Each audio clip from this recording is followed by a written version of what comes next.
We at OOD as a state agency every year participate in In-Demand Jobs Week, which is a state initiative to bring attention to jobs that are out there that are obviously in high demand. So we want to thank you for giving us this opportunity to make this part of that event this year. I also want to thank Melissa for warning everybody that their microphone is very sensitive, because I was worried that my cohorts here would be chuckling and making fun of me back. Now I know that's not bad.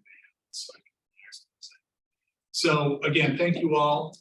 Just a quick overview on opportunities for Ohioans with disabilities before I get into our specific employer services. Some of the clickers.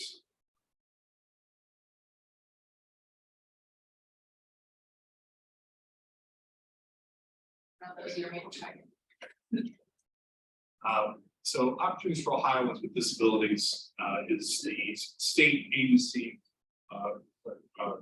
Bureau of Vocational Rehabilitation Agency, which the federal government requires all 50 states to have. Our agency is basically funded for every dollar state raises and pays for it. We are matched $3 some cents by the federal government. So one thing I always like to share with businesses when I meet with them is sometimes there's a misperception about our agency and that county boards of developmental disabilities and their providers. A lot of times they'll place people in enclaves or in sheltered workshops. Our agency is not permitted to do that. That's part of the agreement with the federal government. We work to put people in integrated and competitive employment, typical settings. So that's one thing I always remind people, because a lot of times you hear disabilities and people have an image in their mind already of what type of work environment that would be for a person with a disability. So after you all, when we're discussing this, kind of look at someone's abilities rather than the disability. You always try to portray that message. In front of you right now, you're seeing some facts and figures. The reality is that 1 in 4 of us will at some point in our life obtain a disability. So it's quite a huge number, large portion of the population. There are breakdowns for the adults with functional disabilities. See the numbers there. Obviously, we know people with physical disabilities, people with mental health, and intellectual disabilities. People, we help them, and those that have trouble with independent living. Someone may have hearing loss or is deaf. People obviously vision or mind, and then who needs self-care.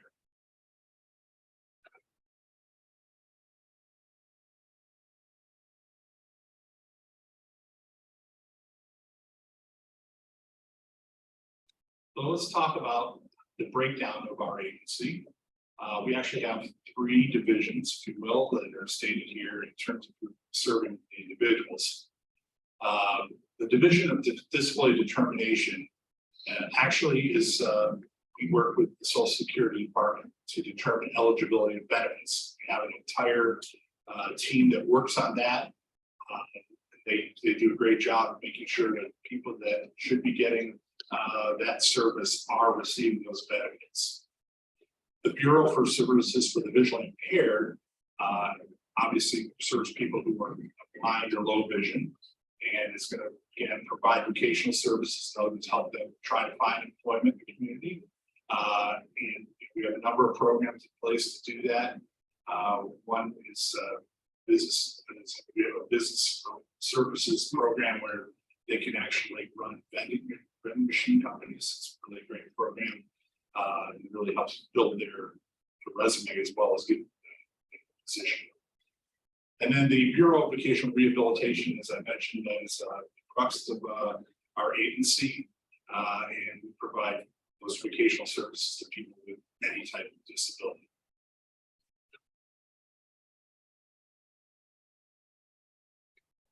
So I am actually with what's called the Division of Employer and Innovation Services. And that division of OOD looks at employers as our customers. So our director has often talked about the fact that we've taken a two-pronged approach in our agency. We have two customers that we serve. Individuals looking to get employment, who happen to have disabilities, and then of course the employer themselves who are looking to find qualified applicants and also helping to diversify their employment staff by hiring people that have disabilities.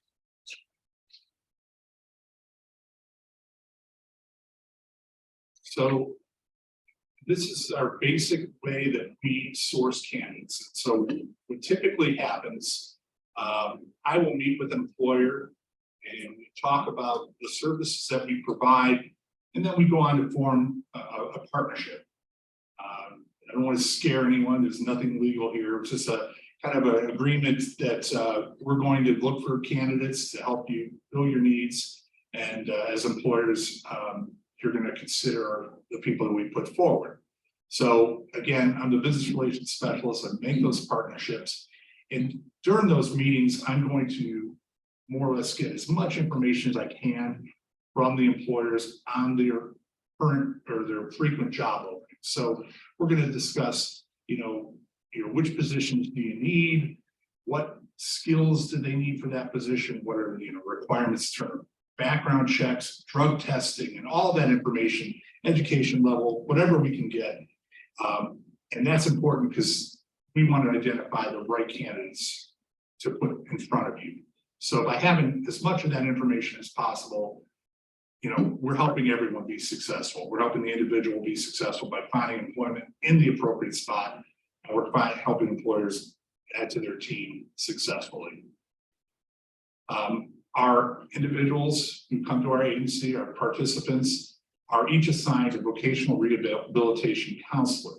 So Brian and Ashley are supervisors of our counselor team here in Youngstown and over Warren and what else do you have? You have Jefferson and Columbiana and counties as well. And so the counselors are going to work with the individuals when they come in. Sometimes we have people that walk in the door and they just need help finding employment, because a lot of times it's just the perception of what that person can do, right? And people struggle to find employment because employers are assuming someone who's in a wheelchair can't do something, or a person who's blind can't do something. They may be perfectly ready to go in terms of looking for a job. They just need help getting the word out that they're qualified and ready to go. But we have other individuals that need to do some maybe development, work on their soft skills. We may have someone that's Down syndrome. Maybe they need to work on interviewing skills or beefing up that resume. Those kind of things are done through a partnership. Our counselors work with job developers externally and internally to get to people to that position where they're ready to go. Another thing that we do provide, you may have someone who needs to do some career exploration. Say the person worked 20 years in a factory and had a stroke or was in a car accident, no longer can physically do that position. They can come to our agency, and we can help them explore some other opportunities. They'll work in different environments temporarily just to get an idea of where their interests and their skills lie. I mentioned the job developer. When they get to the part where they're ready to start looking for employment, the individuals, the job developers, they're going to assist them with the application process. Aside from obviously writing resumes and filling out applications, they're going to help them research the employers that they're interested in, to get more knowledgeable about the jobs. They're going to work with Davis here, who again is our talent sourcing coordinator in the area, and he's kind of got all that information that I've gathered when working with the employers. And he's going to say, okay, someone comes up and say, hey, we've got someone on our caseload who is looking for factory work. So they just can sit down and maybe mention we have a partnership with Foxconn, and explain the positions that are available to someone who would be interested in applying for those positions. The job developer is going to assist the individual, again, with mock interviews to get them ready. They may help them with transportation to get to the interview, and occasionally we'll sit in on the interview, not to answer their questions, but more to maybe clarify questions that the employer has they may not comprehend. Davis, again, is our talent sourcing coordinator, and as I talked about, and he is going to go through and work with those job developers. And when we identify the right candidates in that conversation, that's where Davis is. He's kind of working with them to get them to have the right candidates. Because again, we have two customers. We want you as employers to get the right applicants. And that's Davis is kind of our filter for that, right? Davis? You won't let anyone through. No. But he then will turn around and notify me that we have an applicant for a position. And I will review that candidate as well. Because I know he's nearly perfect, but he's not. So occasionally I say, I don't know about this. So we then, at that point, if the person meets the the credentials that the employer is looking for, I will then reach out to the employer partner through an email, pointing out the highlights of the person's resume as they pertain to the positions that are open, and also including the resume there for the employer to review. There is no obligation on the employer's part whatsoever. You can, look at the resume. That's all we really ask you is take a second, look at that resume, knowing though that we've already kind of pre-screened the candidates for you based on what you shared with us. But that gives you an opportunity to then decide whether to hire or even interview. It's totally up to you. So, what I should also mention, if you do hire someone comes through our agency, they're still on our caseload for 90 days.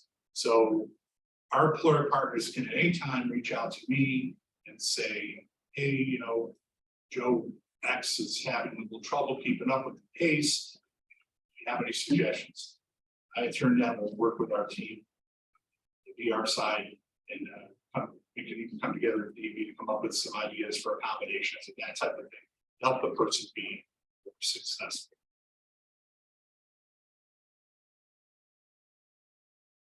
So we have other opportunities that we provide for our employers aside from sourcing candidates. And one of the big ones is our trainings. We offer in-person training, we offer webinars, but I'll start with the disability etiquette and windmills trainings. So windmills is a national program regarding engaging people in the workplace who have disabilities. And it's divided into 12 different modules. And those modules are actually geared toward different aspects of employers. So you may have some that are specific to C-suite management, and you may have some that are specific to HR staff. And then there's some that are just general in scope. So typically what will happen is if an employer is interested in having a training, they will come to me and I will discuss with them. All right, so what are your objectives here? Who's going to be in the audience? And we're going to piece together the right modules that are going to achieve the needs, achieve the goals you're trying to get. Disability etiquette's listed on there. That's actually not a windmills presentation. Our agency for a number of years did job fairs, and part of that aspect, part of the things that we did for our employers that came was create new trainings for the employers while they were there. And disability etiquette was one of those, and it's probably right up there as probably the most requested training to do. Windmills, as I was discussing earlier, is more like an attitudinal training. So it's going to get people to look at their own personal biases against hiring people with disabilities that they may not be aware of. Disability etiquette is actually more of a typical training. It's going to go into the ins and outs of do's and don'ts if you hire someone with a disability. So for example, it's okay to say someone who's blind, did you see that the Guardians blew it against the Yankees last night? I wish that was a pretend situation. But it's not okay if someone uses a wheelchair to decide in a room like this, oh, they need a better view, just push them to another spot without asking. So it goes into those types of issues, make everyone more comfortable interacting with each other in the work environment. We have other ones too. One that's specific to HR that we really like is called Getting on Board with Inclusive Hiring. That one will focus on those barriers that occur during the application process that maybe employers aren't even thinking about. So we have to have a large space for this, although we do the tabletop version, but we have a life-size game board, and we make it pretty fun. We break everyone up into teams that we're like, okay, so you are given this identity as an applicant for a job. And it talks about the person's credentials at the bottom, say, you know, what disability they have. 5 of the 6 have disability, 1 does not. And basically, they go through the game, they advance forward when they can. If they stop, it's usually because of the disability. So, for example, person who's blind can't even do the application because the employer's application online is not screen readable through various softwares like JAWS. So they're stuck at that spot. Long story short, everyone advances and stop along the way except for the employer or the applicant who doesn't have the disability. They end up getting hired. But then as the leader, we turn around and say, hey, what happened along the way here? And we last, what were your credentials? Well, the people that didn't get hired actually had the better credentials. So it's a real nice, subtle way though of employers saying, hey, we need to take a look at these things. You know, are we using too much jargon and, you know, local vernacular for our positions that someone with autism may not understand? Is there a software that goes through online applicants and rules people out as gaps of employment? Well, that might have been related to someone's disability, and they had to take the time for rehabilitation or whatever. So it does address all that. So those are just a couple of the ones that are available. And again, follow me and we can talk about what you're looking to accomplish and set up the right items. You'll see some of the other important things we have here. Navigating the reasonable accommodation process is one of our webinars. We do those pretty much monthly and we take off in July. So if you're interested in that, we can certainly get you information on that. It covers all kinds of different aspects of people with disabilities in the workplace. And then all of that, including information on the trainings that we talked about, is available on our Inclusive Employer Toolkit on our website. And it is a great resource. You get on there, look specifically for the issues that you're interested in learning more about. And then all the pertinent materials that we have on that will be under those categories so that you're able to pinpoint and address the specific topics you want. And again, reach out to us if you want the training, but like the webinars, those are recorded and put on there. You can access those at any time. All of this is free because we are a state agency.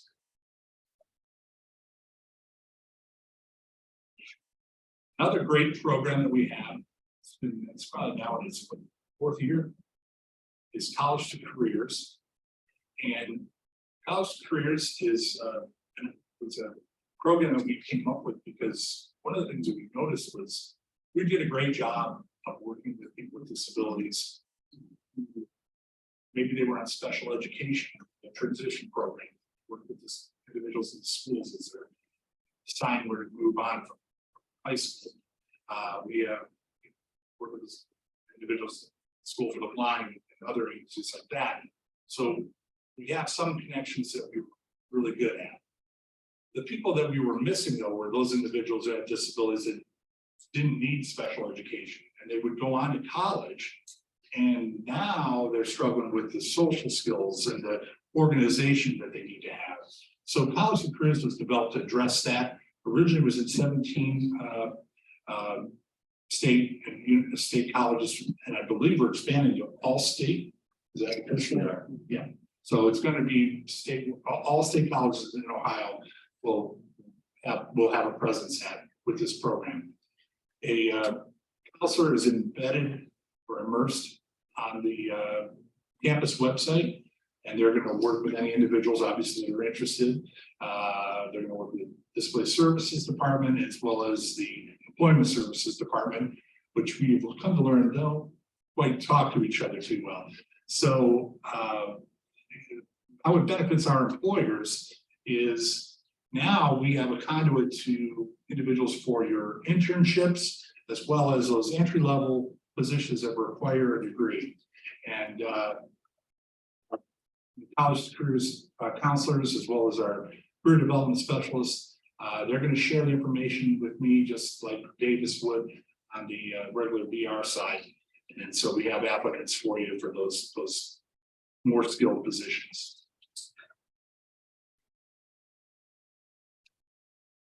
So again, this slide just goes over a little bit of a review of some of the things I've talked about. You know, as a business relations specialist and in the EIS division specifically, businesses are our primary customer. There are many reasons for a business to hire people with disabilities, and you may not be aware of it, but as it says here, you have lower employee turnover. Individuals with disabilities tend to be very happy when they get hired and grateful. So to have the opportunity, so they are very loyal.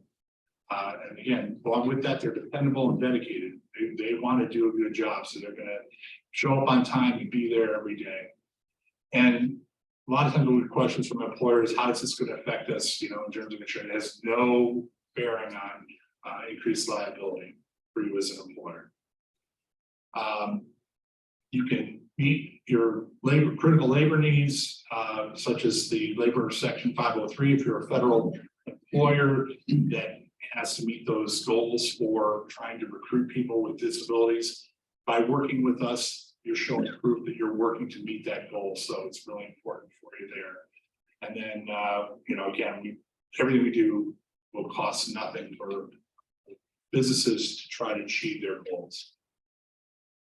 This is a list of some of our employer partners we work with in the area and throughout the state.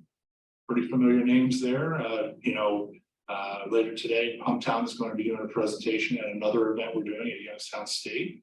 Hollywood just was at our recent in-person hiring event we held at the offices of OOD here in Youngstown. The Giant Eagle was there as well. So you can see these employers are all vested in our agency, and they're local and a wide range of employers, types of employers. And this slide just gives the breakdown of our service areas. We're the gold in the East Central area. You can see where who I cover.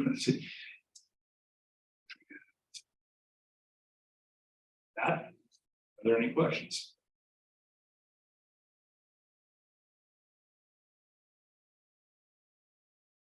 I know I have quite a few written down. If nobody has any questions, feel free to speak up if you're joining us virtually or drop it in the chat and we can take some time for Q&A. I want to give Mark and Brian and Ashley an opportunity here.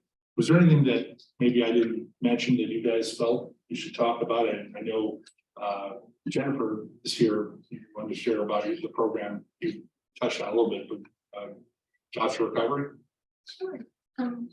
So I specifically, as a job developer, work for Jobs for Recovery, and we help individuals that have substance use disorders. They're typically in recovery, but that is not a requirement, of course, for them to participate with us. We feel strongly in that program, and it's a state program. It is currently in 13 counties, I believe, throughout the state of Ohio, but we partner with the court systems. And the courts usually, the court systems, there's usually a program where, like I said, recovery is not required, but it is typically part of the treatment process. So we work with the individuals to help them find hope and to reintegrate into society, to feel vital and important that they're contributing. Because jobs are important. I mean, they're important beyond providing, you know, economic relief for people or providing for their basic needs. Jobs to help people attain health insurance so that they can, you know, take care of their physical, mental, emotional needs, but they also allow people to form relationships, which can help them feel like they are connected to society and can help them in their recovery program. And in particular, at OOD, our local office that I work out of, we service Mahoney and Trumbull County. And we have worked with quite a few individuals over the last year through the Mahoney County Felony Drug Court. There's the Youngstown Municipal Court, and we also partner with the Grace Court in Youngstown, which is, it helps and assists people who are victims of trafficking. We also work with the Veterans Court, so we have some of our veterans who experience substance use disorders and then unfortunately may run into issues with law enforcement because of those things. So they just need an opportunity, a chance to start over, to have somebody as an employer look at their skills and them as an individual versus what their charges are, or perhaps, you know, what they've been convicted of. And we work closely with them to assist them, you know, identifying a position that they meet the qualifications for, that they're able to overcome the barriers to get to work, whether that's transportation or childcare or any of those types of things. And as Ron stated, we do follow along for 90 days, so we can assist them if they're running into, you know, a concern or an issue, try to assist them so that, you know, they can maintain employment. I can't reiterate enough how important jobs for recovery are, like what it needs to have employment. And as Ron also touched on, you know, a person with a disability, they're so grateful for someone to give them a chance, and they are loyal and dependable, and just want to show you what they can do, that they're more than their substance use disorder or their background. I wanted to mention too, about, you know, even after 90 days, we can provide support. Let's say somebody is at risk of potentially losing their job. We can come in and provide additional training and support. We have job coaches that come out and provide extra training. Let's say somebody's gotten into a new position and they're maybe struggling a little bit, or even in their current position. We can do that. In the 90 days too, it's after their state. So if they're placed on the job and they need a job coach initially, we can provide that training for X amount of weeks or months. Then we start the 90-day count. So it's 90 days of stable employment, and it's a, you know, a partnership with the employer. So we want to make sure the employer, like Ron said, you are a customer, and so is the job seeker. And we have a lot of success. And we also work with employers that may identify individuals that may be having some issues at the job, and you may or may not know they have a disability. There's the aging workforce as well that may be having problems with vision or hearing. We can assist with hearing aids even. So a lot of people don't know that we can do a lot of things. We have a lot of resources available. We can also assist with rehab technology. A lot of reasonable accommodations are, the average cost of a reasonable accommodation is $500 or under. I think some people get a little concerned. You know, they think, oh, this person's going to need a lot of rehab tech. We can come in and assess that and look at what the needs are, come in, you know, talk with the individual, talk with the supervisor, bring in a rehab tech person, and provide those kind of accommodations and support, and actually fund those if the employer, if it's an undue hardship to the employer, we can provide that kind of support. So there are a lot of services beyond just, you know, place, train, follow-up that we provide. So we want to partner with area employers. We've had a lot of successes And we can accommodate 2 hiring events. If you want to just have your own company do a hiring event in our office in Youngstown, or even have us come to your site, we can do that. And we'll just schedule a half a day or a full day to be there. We have the staff, we have the resources, and we really do want to strongly partner with the chamber and the local employers to create even more partnerships. We have about 800 employer partners across the state, and that keeps growing. And it's up to the employer to decide, oh, do I want to be an employer partner? But even if you're not considered an OOD employer partner, we will definitely work with you and provide the support that you need to help with your workforce needs. Yeah, I was just gonna say, you know, we usually let employers know that we have one of the largest untapped talent pools out there. And some of the benefits of working with us to identify those individuals for positions includes we're helping them prepare for the job. So before they even get to you, we're doing assessments. We're making sure they get the training, hard skills, soft skills, whatever gaps are there. We're working with them to kind of get up to speed. And then in terms of your hiring process, like Ron was mentioning, we're kind of pre-screening them ahead of time and making sure that they're meeting the qualifications for that position.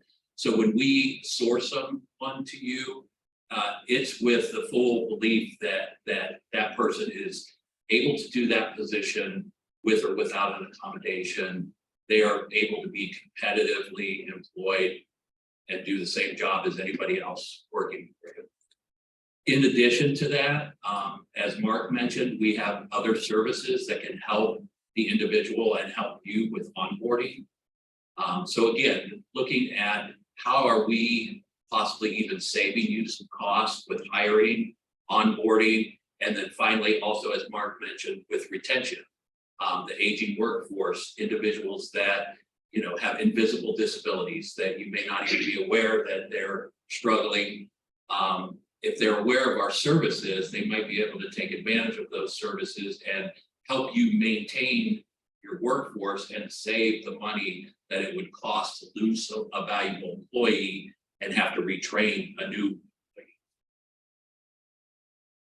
I know I had about 8 questions written down and you guys answered half of them. So I really appreciate you. What you're saying is they did a better job than.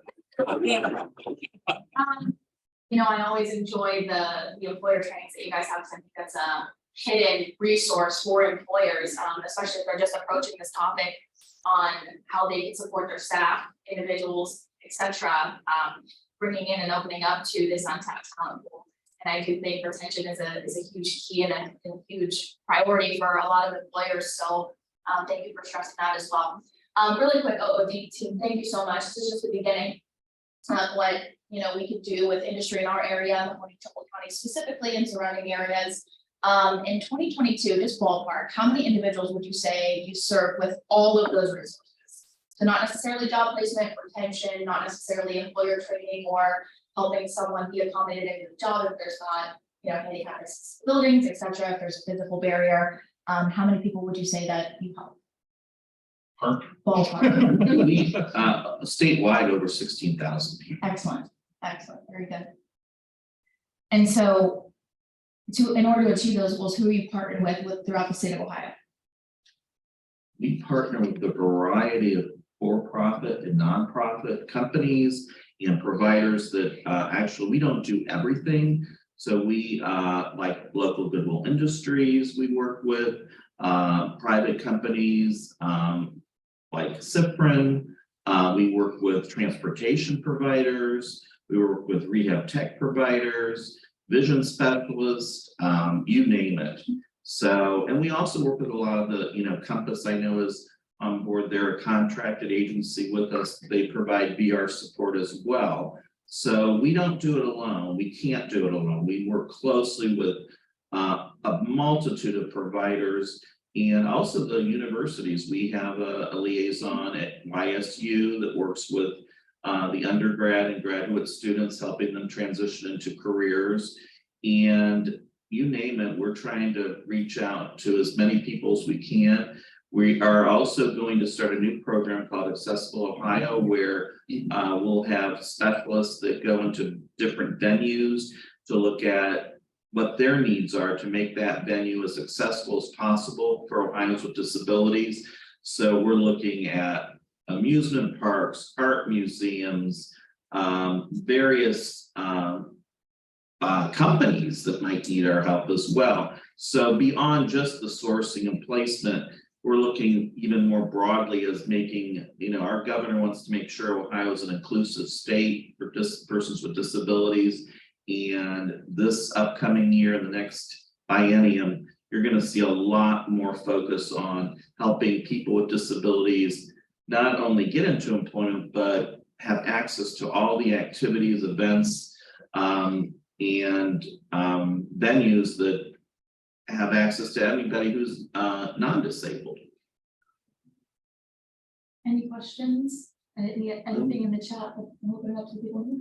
I do. What about support and resources for an employee that may not have a disability themselves, but they have their caretaker, family member, aging parents, child partner with a disability that has demands on their time, so they may need help, whether it be respite care or, just kind of some place to go to find out what they need to do so that they can keep their job and still put the time into taking care of them. Well, I don't think we provide anything like that directly. If they contact our agency, we can probably direct them to the appropriate source to get that. We have a lot of partnerships with other state agencies, like the Division of Developmental Disabilities, Mental Health, the high schools, Ohio Department of Education, like Mark was saying, higher ed with the colleges now. So that trickles down then to more local resources that we're able to kind of partner with. And if a person with a disability does need a personal care attendant, it's for them, the job seeker themselves, we do have what we call PCA, personal care attendant program. Yeah, I was thinking more of like if you have Family member, yeah, we would connect them with a local agency to, and that kind of support. If you call us with a question, we'll make sure we direct you where you need to be directed for sure. Good. Thank you.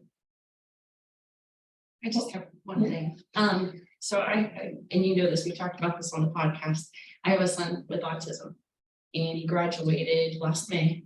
And the process of finding him work was not the easiest. He was an honor roll student, never had any grade point average less than a 3.2, but the social skills were not there. So I did work with OOD. I can give you a perfect example of how they function. So he was talking to OOD through high school, but then COVID hit, so it kind of got pushed back a little bit. And then when he started to actually look, a lot of the employers nowadays, they just want to call and talk to the person over the phone, and that is not his strong point. So when they would call and they would say like, hi, how are you? Okay, that's all you're gonna get. So I was able to talk to the person working with him and let them know like this is what's happening. Employers are simply calling and they're not giving him time to, like, they think he's just not interested because they're not aware that he has autism. So they were really missing out on a good worker because he does want to work, he doesn't, right? But they helped a lot. So he's a great metro person. So he was able to get. I do think, for the sake of the individual, I think it's very much a case by case basis. So how fortunate we are in the state of Ohio to have a governor supporting this. As we roll out into Main Child's Week, just for attention. And also a very dedicated team regionally and locally in partnership, as you see in the room here, to ensure that our needs are being met in the area. So I hope that there's more impactful stories as such. I wanted to mention too, we're focusing a lot of our resources on youth age 14 and up. And we have a lot of resources. We do a lot of summer youth programming, but we can work year round with students with disabilities, and we partner a lot with the schools, the transition services, giving individuals pre-employment transition services, linking them up with employers, part-time jobs, going to full-time, or whatever, sometimes people aren't benefits. And they may not pursue a full-time job, they may stay in a part-time job.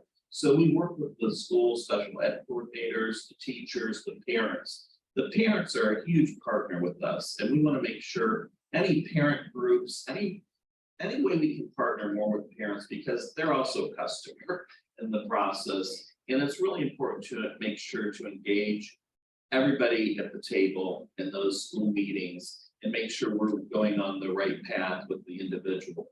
First and foremost, the individual. What are their choices? What are their interests? What are their goals? What motivates them to want to work? And parents know more about their kids than anybody, and they can provide some valuable feedback and input in the process. Absolutely. And I just, I want to thank you for sharing.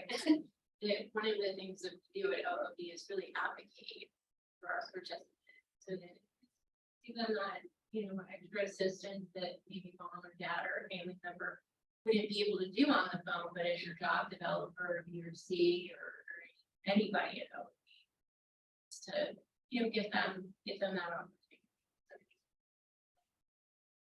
And we recognize the value of starting to work with those individuals while they're still in high school. So we can start to help give them the guidance so that they don't get in that situation where they graduate and it's like, okay, what now? We're already working with them, guiding them. That's the future of our work. So it just makes sense that we're in the high schools with those individuals in the schools and the parents to help guide them towards a career. And our services can benefit anybody, but we're an eligibility program. So we have to, make sure a person does have a disability and they have at least one functional barrier to employment. So people think, oh, it might be so hard to get into OD services.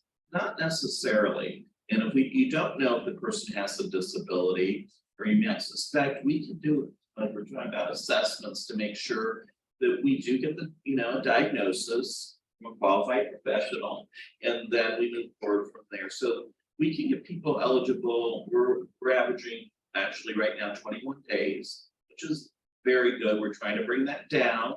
It fluctuates. It goes from 20 to 21 days past 2 months. So we want to bring it down. As we can keep working on that, and then after a person's made eligible, we start the planning process. So it's not, I think some people get concerned about the paperwork or bureaucracy. We'll deal with that on our own. It's not as bad as people might think, and it's very much a partnership and person-to-person approach. Now, when you're talking about the paperwork, you mean for the individual and the employer, right? The employer, there's more for the individual, certain things at the initial walkthrough and getting them eligible and things like that, certain consent forms and things that we have to get signed off on and then move forward. I would say there's less paperwork for the employer, definitely. Partnership. Sometimes it can be intimidating for, private industry to be partnering with state, for example. Right. Because of that said paperwork, so I just wanted to. I would, Ron would speak to that with on zero. There's zero paper. And that's the beauty of Ron's position is he is our single contact. Not even gonna say that's the beauty.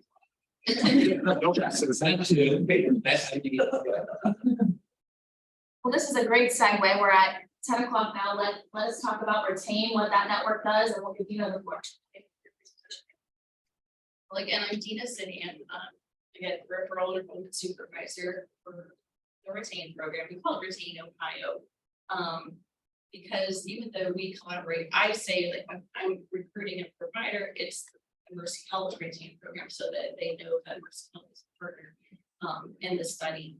But Ohio Department of Job and Family Services is basically the one that chose Mercy Health to be in that collaboration. We have collaborated with the OOD in the past. We've had patients that we have sent over for training after they were injured off the job and did not want to file for Social Security disability. So in order to keep that from happening, we sent them over to you guys for training, and they totally took on a new career and very happy. They actually were one of the ones with our patient phase 1 that spoke at the Department of Labor the conference to talk about what you guys did. So that was awesome. So Retain stands for Retaining Employment and Talent After Injury Illness Network. Again, collaboration between Mercy Health and Ohio Department of Job and Family Services. We also work with other organizations such as Ohioans Jobs. We've worked with organizations in the Cincinnati and Toledo region. One of the Mercy Health community outreach programs we work with in Toledo is called Getting Healthy Zone. And they focus a lot on certain zip codes in Toledo that are the poor and underserved areas. So we've done things with them, such as doing job workshops, getting people ready, helping them build up a resume, or at least some of them can't even read. So basically helping them develop just their basic job application. So that was something we took on in March, and I think we might try again in the Cincinnati region of Westlake next time as well. So I was getting ready to tell you, next slide, please. I can do that.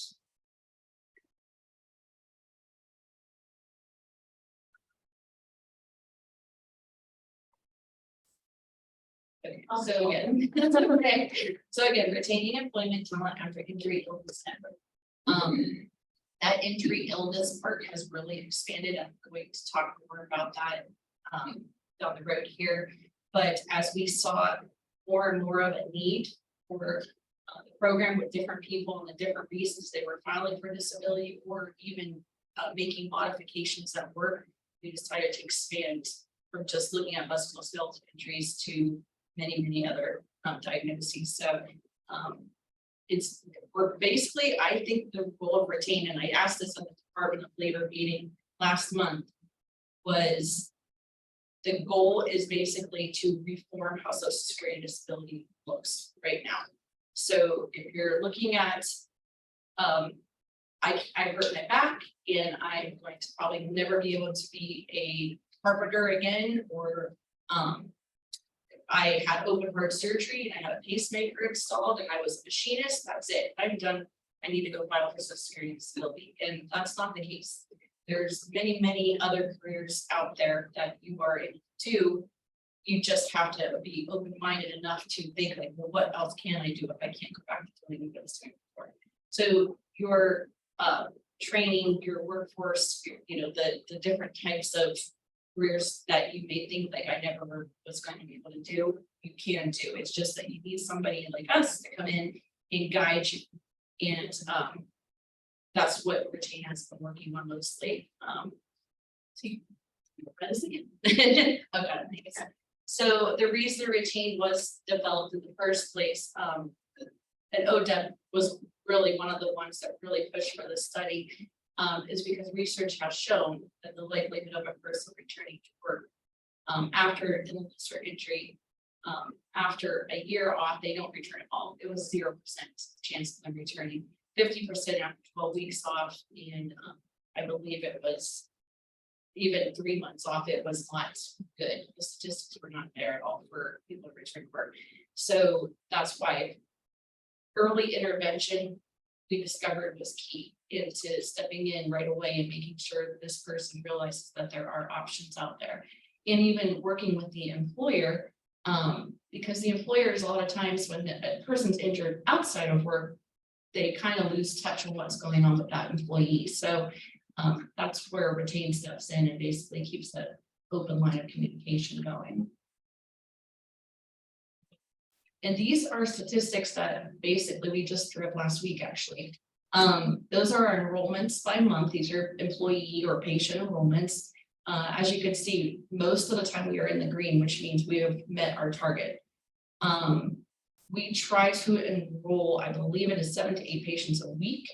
So right now, the total enrollments for the study, and this is, we started recruiting patients into the study, or employees into the study, January of 2022. So January of 2022, we were at 2,197. Now it's 2,200 over, because this was a week ago. So as you can see, the need is definitely there. And we started phase 1. It was here in Youngstown. So we, in the little bit of time we had phase 1, hit 210 or well over 200 patients also. So that's just the number right now. Our goal for overall is 3,500.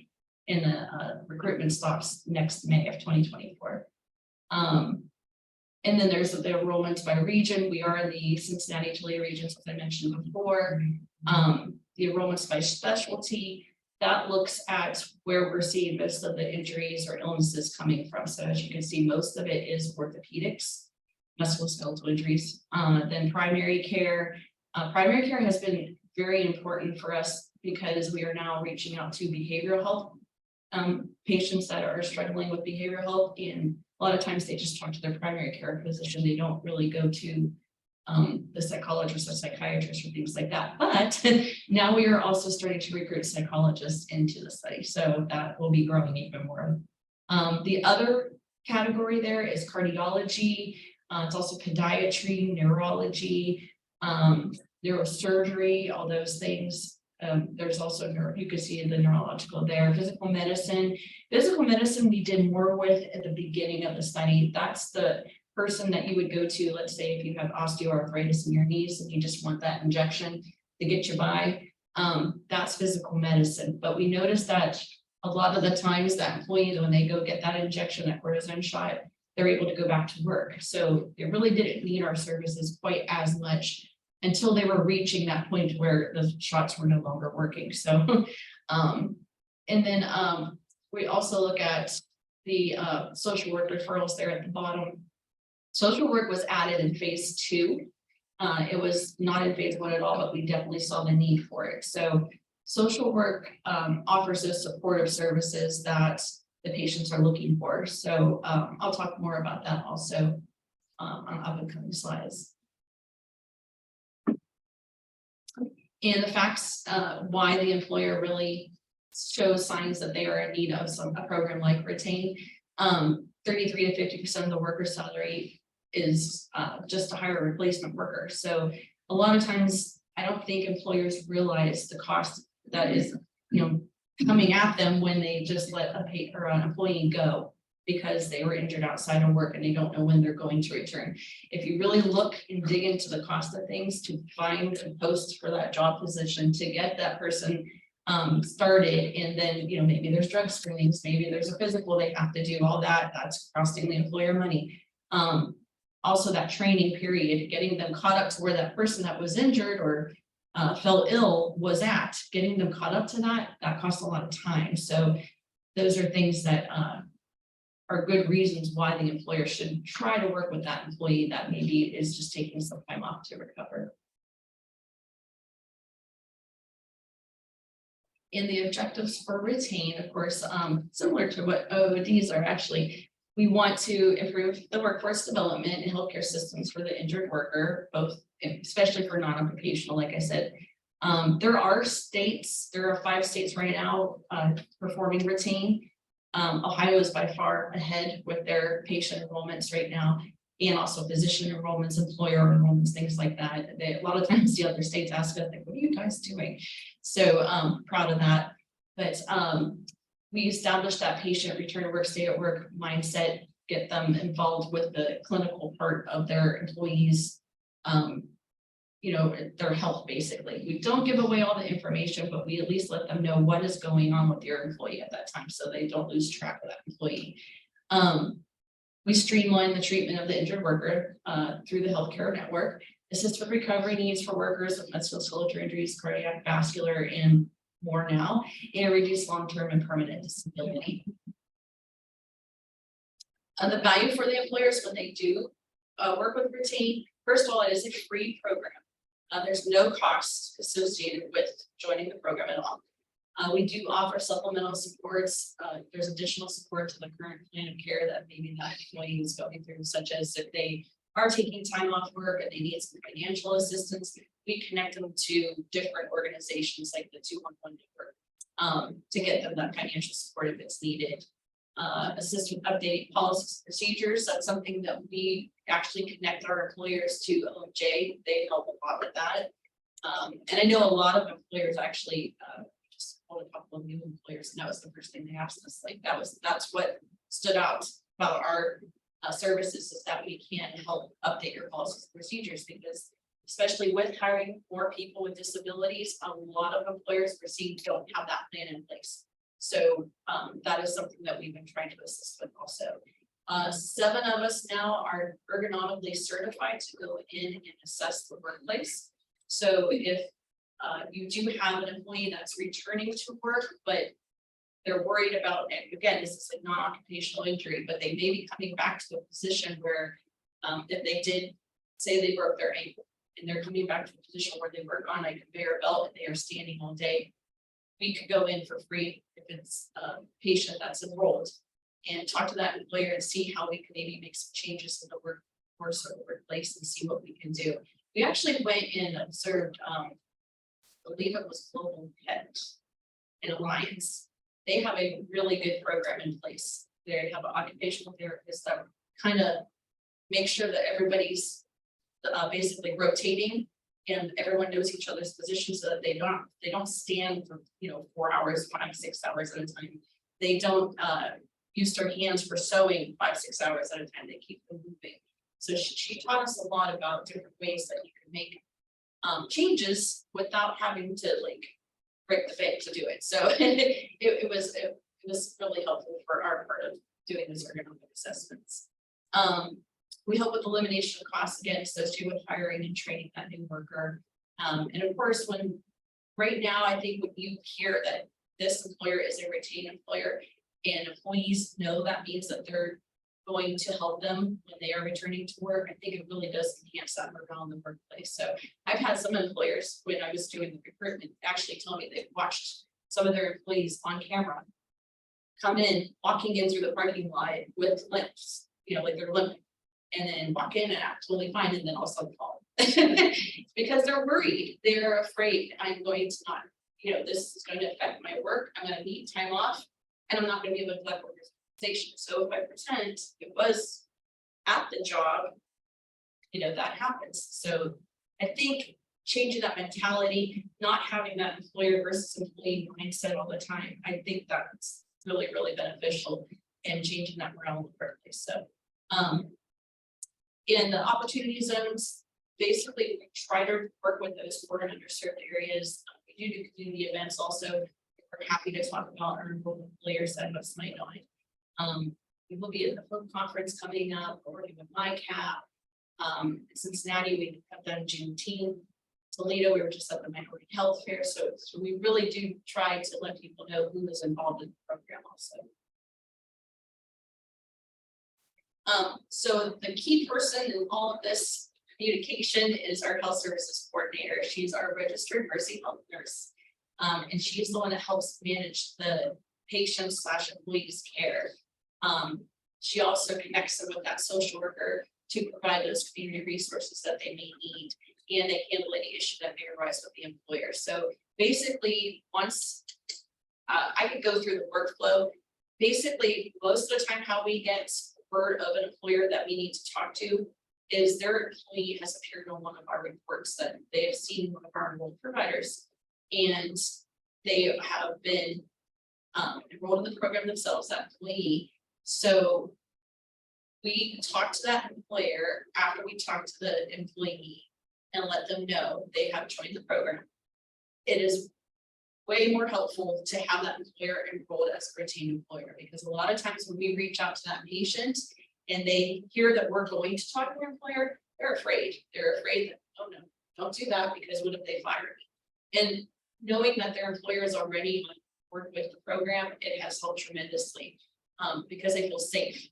And that's what we want. So that communication can flow easier. So our HSC, or health services coordinator, she basically, like I said, talks to the employer. She can talk to the insurer or the employee if there's a problem with their MLA paperwork, any type of leave of absence issues, we help with that. If the employer has programs in place already, let's say they use a third party for their leave of absence programs, or they have programs in place like, well, we already can help with the ABI food system, one of them. They have an excellent program in place for employees that want to return to work but can't go back to that position, so they can place them someplace else in the building or wherever that they need to be, that they can still work. So one thing that when I talked to them and I was like, well, we really would like you to join, they were like, we already have this. But what they realized they were missing is the outside resources. So what would you do while they're at home recovering? what, are you talking to them? Are you making sure that they're financially okay? Are you helping with prescription cost assistance, or at least giving them the resources they need to call and get that prescription cost assistance they needed? So that's something that we've been able to help with that liaison. And if an employer has, we have all these programs, we can help. Let us know what other programs you have, because our health services coordinator will say to your employee, okay, you know what? Your employer already has this in place for you. Did you realize this? A lot of times they don't. They didn't, or they're afraid to take advantage of it. So that's what our nurses do, our health services coordinator. We basically connect the employer, the insurer, the provider, and the patient all together. These are mostly Youngstowns. This is the Youngstown Regional Chamber of Commerce, but I did throw it at the end. We just recruited the Cincinnati Reds into the program. So yeah, so we were really excited about that. So I decided to throw them on the list, but this list has grown. We can't fit them all onto the slide. I believe there are almost 140 employers just in the Youngstown and Columbiana too. Region right now involved in the study. So these are just a few. And kudos to Sarah Marino, because she's the one that's been putting most of these in. So good for her. And these are some of the diagnoses that we look at. I mentioned the musculoskeletal injuries. That includes the turnaround time, like basically for that person to be in the study is 6 months. We like to have them completed in 6 months. And when we say completed, that basically means hopefully they return to work. We've seen that it doesn't usually take 6 months for them to get back to work. Some do, some take longer. But we are trying to teach that employee how to fend for themselves in the program. We want them to be independent of us. So if we give you the tools, we want you to be able to succeed in using them. So that's what we're trying to teach the employees that enroll. But a lot of times they've had an exacerbation. So basically, let's say that they were injured before, maybe they got better, but it's gotten worse and now they need to have surgery again, or they didn't have surgery before, but now they do. They do qualify to be in the program if that happens. The cardiovascular procedures that we look at are CABGs, which is basically all open heart surgeries, more or less, cardiac catheterization, stent placement, things like that. Surgical procedures that we've just added are those abdominal hysterectomies, gastric bypass, and hernia operations as well. We're in the right now. I just met with the leads for the OBGYNs through Mercy Health and trying to get them on board so it's easier to recruit those patients to the study also. And we also just added the behavioral health aspect to the study, major depressive disorders, anxiety, PTSD, adjustment disorder with mixed anxiety and depressive moods. We reached out to East Palestine for the PTSD. We saw a lot of patients coming in after the train derailment, so that was something that we felt we needed to do also. So we're happy to help there also. And how do patients qualify or employees qualify? They must have had a non-occupational, like I said, no workers' compensation, illness, cardiac events, anything, any of the diagnoses that I just previously had mentioned. They must be between the ages of 18 and 65 years of age. They must have a Bon Secours Mercy Health physician or advanced care practitioner. And I do get the question a lot of times from employers, well, what if they don't? A lot of times they don't realize they actually do. So let's say they're seeing an orthopedic surgeon from another organization, but their primary care provider is enrolled in the program and they are a Mercy Health provider. We can still help them because they have a primary care physician that's enrolled in the program. We also help families of those, that may need it. If somebody always knows somebody that needs our help. So, we take referrals, things like that as well from the employer, from the provider, and there's also a lot of self-referrals been coming in lately also. They may not have filed for Social Security disability benefits. Like I said, we're trying to catch those people that they still want to be in the workforce and not file for Social Security disability. So we're trying to help them before that has to happen. And they have to be currently employed or at least seeking employment. And that can be a tricky one with the seeking employment because a lot of times they don't want to change careers. So it's like like I mentioned the carpenter before, we've had people come in that they've had both knees replaced, but they're going back to being a carpenter. So it just happens, but again, if they're open-minded enough to say like, I, can't do this, but I can do a desk job, or I can, work on my feet, but just not kneel or whatever it is, we'll help you find that job through OMJ if you have to. So our employees that enroll, they do all get $100 Target gift card. And this is a randomized study, so there is a control group and there is a treatment group. It's a 50-50 split, but all of them will receive the gift card.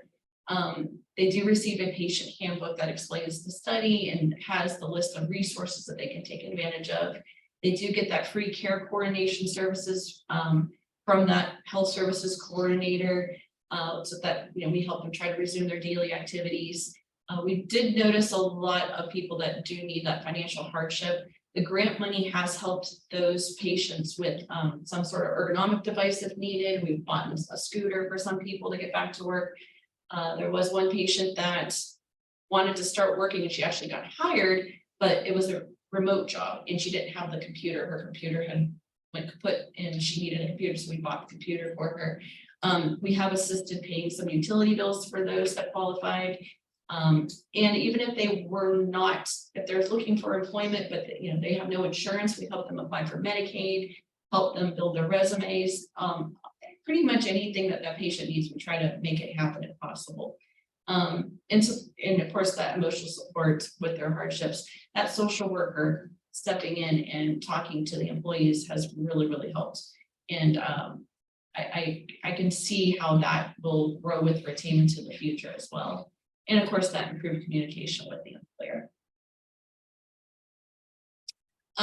So basically, the call to action is that we ask, anyone that's interested in enrolling, please enroll, spread the word. Once the employer does enroll, we do give them some printed material that they could pass out to their staff, and they can take a look at it if they feel like, well, I am going to have this upcoming surgery here and I am going to be taking time off, so this might be something I'm interested in. And basically just try to keep the line of communication open, because I think a lot of the problem between employees and employers is no open communication. They feel like they need to be guarded, and that's what we're trying to change also. So. Any questions?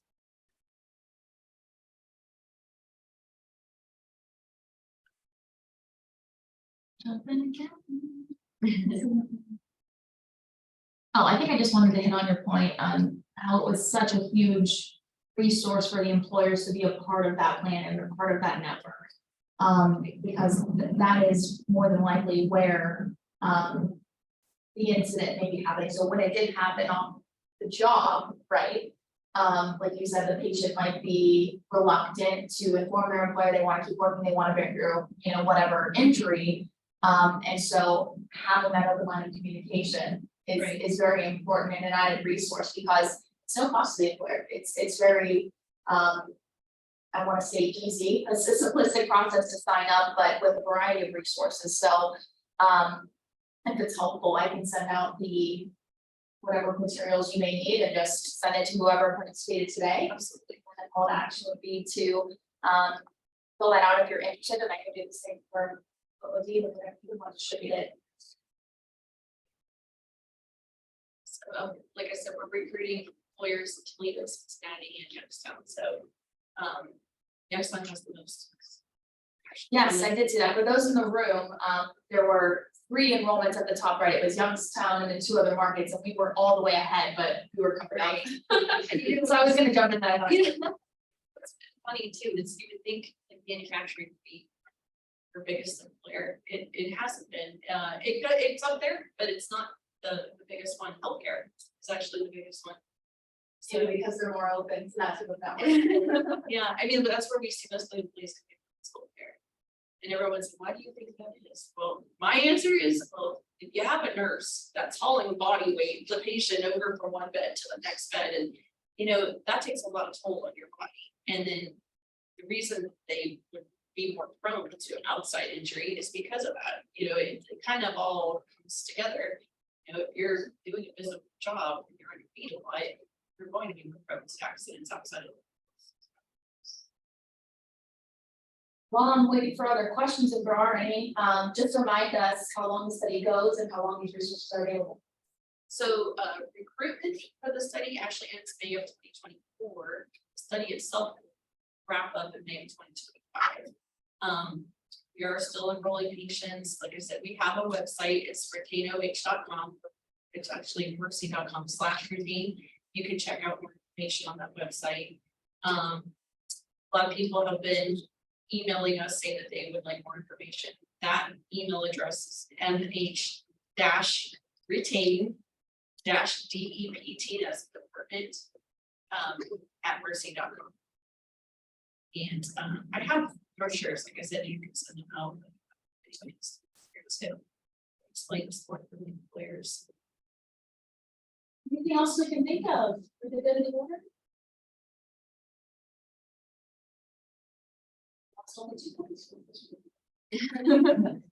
Longer agenda today. Thank you everyone for joining. I'll be sending out some follow-up materials with the contacts for both organizations. Thanks to OOD and Retain.